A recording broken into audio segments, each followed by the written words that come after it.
Today, we are traveling to a country with an incredibly long and rich history. Buildings like the Taj Mahal, historical figures like Mahatma Gandhi, this country is incredibly diverse. One thing India shares with the rest of the world is a great enthusiasm for football. And that's exactly what we want to talk about today.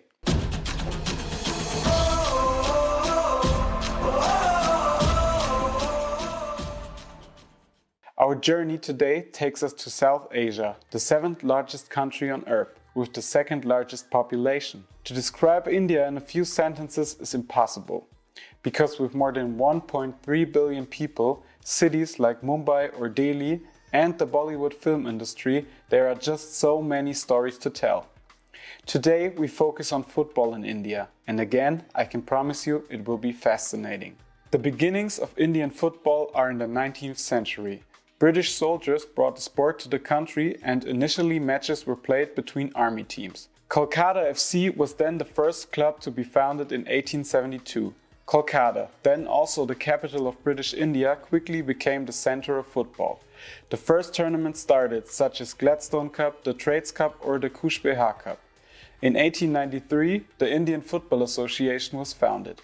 But until 1930, the association was not led by an Indian, but always by a Briton. We take a little leap in time and land in 1937, when the All Indian Football Federation was formed. Till today, the association that managed the league operations and the national team.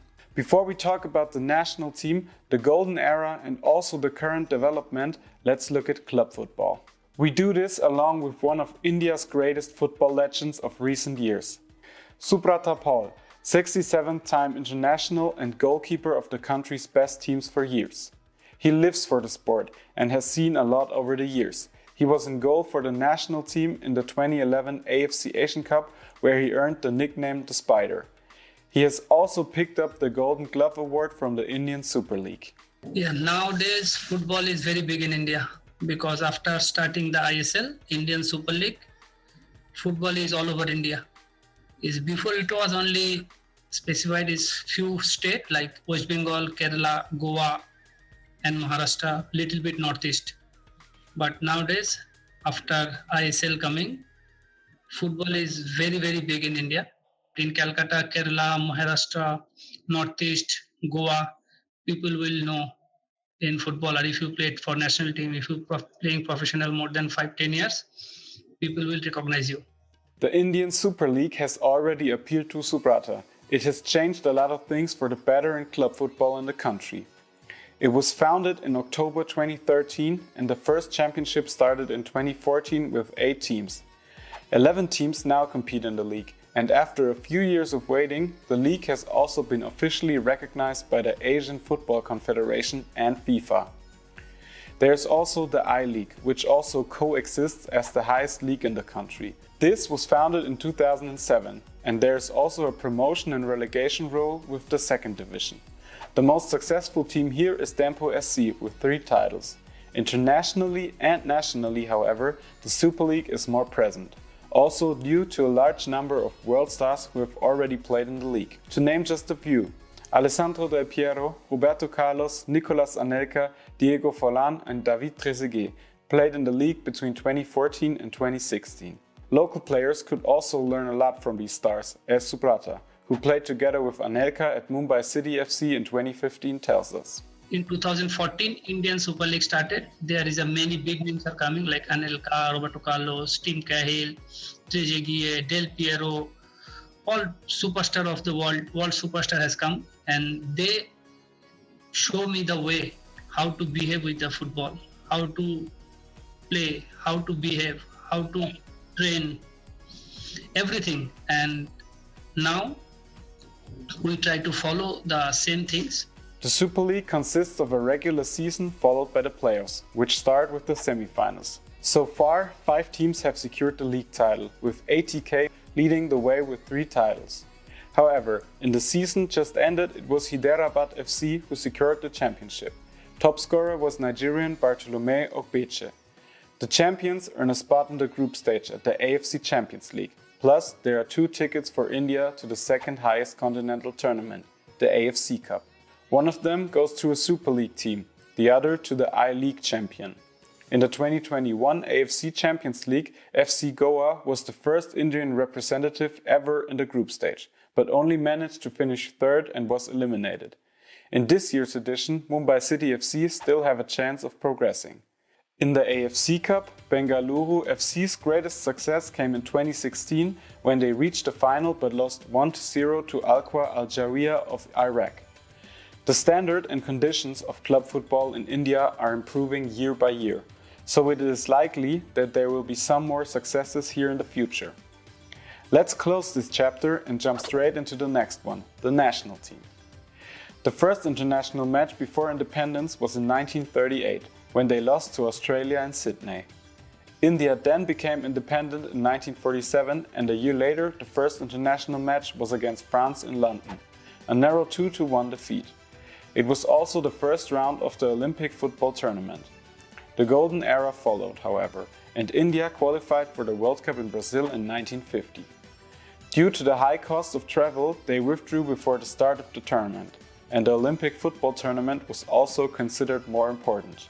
There are historians who claim that the team withdrew because it was not allowed to play barefoot. This claim was contradicted by the then captain Sailin Manna. India became one of the best teams in Asia and won the Asian Games in New Delhi in 1951. A year later, they were again eliminated in the first round of the Olympics, this time against Yugoslavia. But this was to change in 1956. At the Olympic Games in Melbourne, they made it to the bronze medal match, but lost to Bulgaria. In the years that followed, however, they could no longer hold their own at the highest level. They remained the strongest team in South Asia, but they could not hold their own beyond that. So we jump a little further in time to 2006, when Subrata was nominated for the national team for the first time. He describes to us the development since then. When I joined in 2006, 5-6, that time I was very, very young.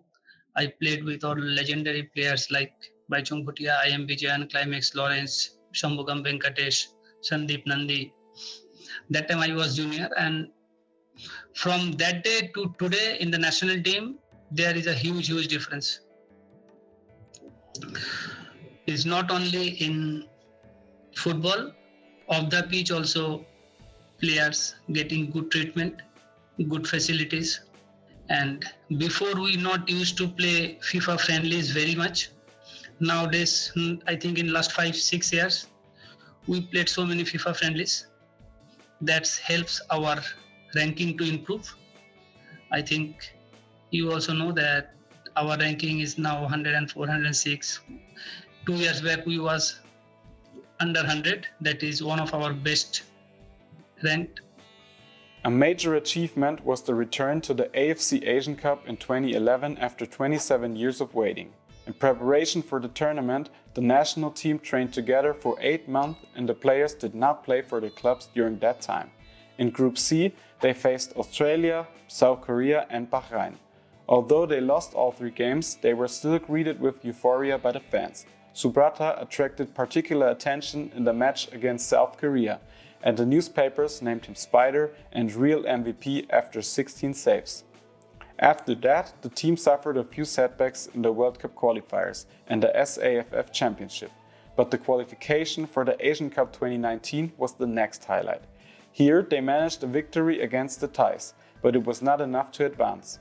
And so, we're now in the present. The Indian national team is ranked 106th in the FIFA World Ranking, and the next big goal is to qualify for the AFC Asian Cup 2023. With Hong Kong, Afghanistan and Cambodia waiting in the group to be played in June at the Salt Lake Stadium in Kolkata in front of 85,000 people. Let's venture a glimpse of what's next for Indian football. Again, I rely on Subrata's expert opinion.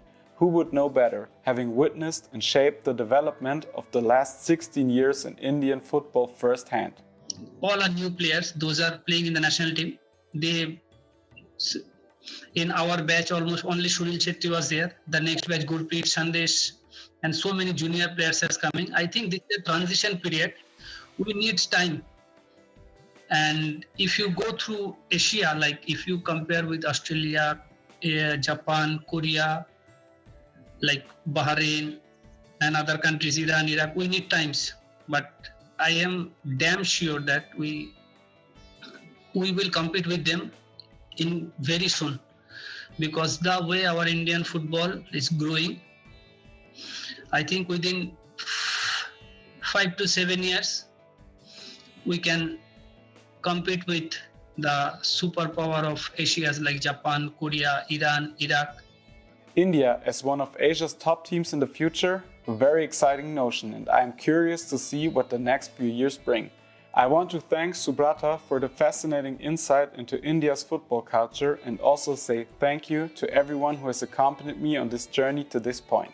I would be happy if you continue to stay tuned and subscribe to my channel. More videos on football around the world will follow soon. See you then.